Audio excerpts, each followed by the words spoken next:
Shalom, selamat pagi saudara-saudara yang dikasihi Tuhan Yesus Kristus. Selamat berjumpa dalam renungan pada pagi hari ini. Salam sejahtera buat saudara semua dimanapun saudara berada. Damai dan sukacita oleh Roh Kudus melimpah senantiasa dalam hati dan kehidupan saudara semua. Sebelum kita mendengarkan renungan firman Tuhan, mari sama-sama kita berdoa. Bapa kami yang di sorga, Bapa dalam nama Tuhan Yesus Kristus, kami bersyukur karena berkat perlindungan Tuhan dari malam hingga pagi yang indah ini.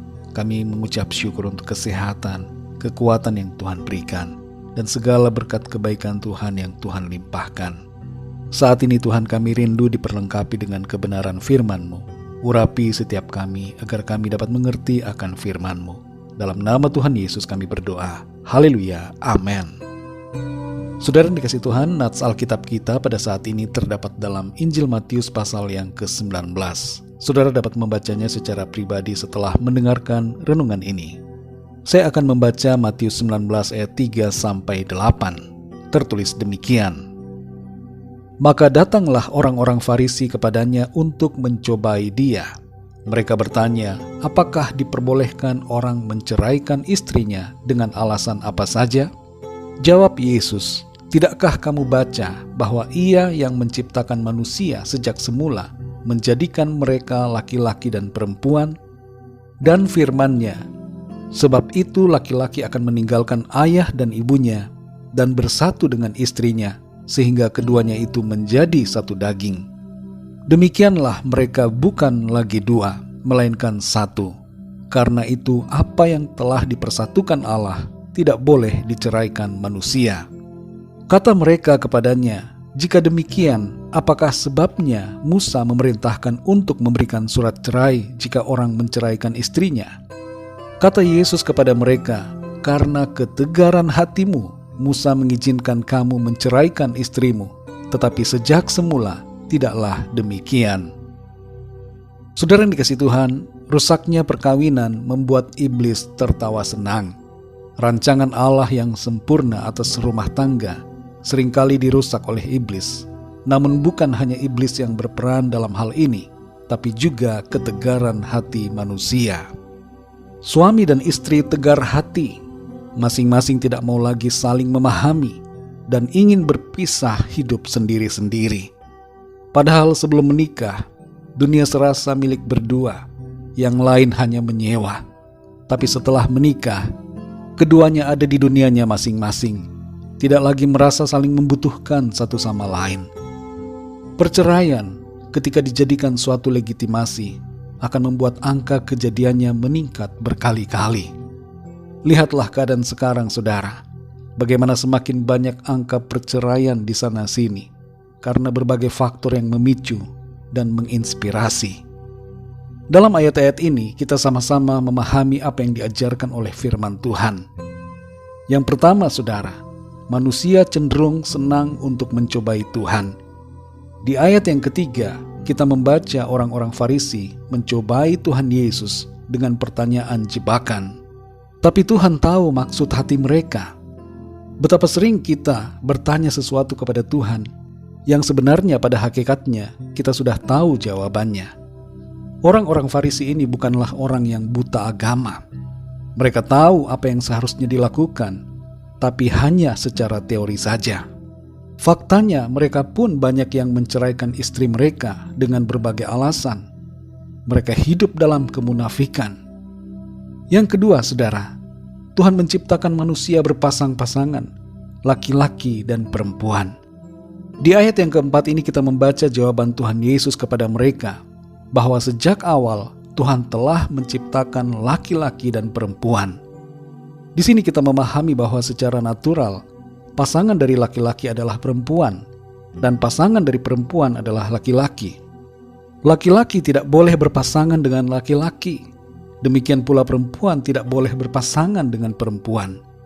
Melawan hukum natural dari Allah ini adalah suatu kekejian dan dosa. Yang ketiga, saudara, pasangan setiap manusia ada satu orang. Melalui pernyataan Tuhan Yesus di ayat yang keempat, kita memahami bahwa Tuhan merancang suatu kehidupan rumah tangga yang baik dan harmonis antara satu laki-laki dan satu perempuan. Sejak awal, rancangan Tuhan adalah monogami, bukan poligami. Hawa nafsu dan kejahatan serta pelanggaran manusialah yang merusak rancangan ini. Yang keempat, saudara, yang telah dipersatukan Tuhan, jangan diceraikan manusia. Ayat yang ke-6 menegaskan dengan tidak terbantahkan mengenai perintah Allah bahwa tidak boleh ada perceraian. Yang kelima, saudara, jangan tegar hati, tapi kasihi pasangan kita.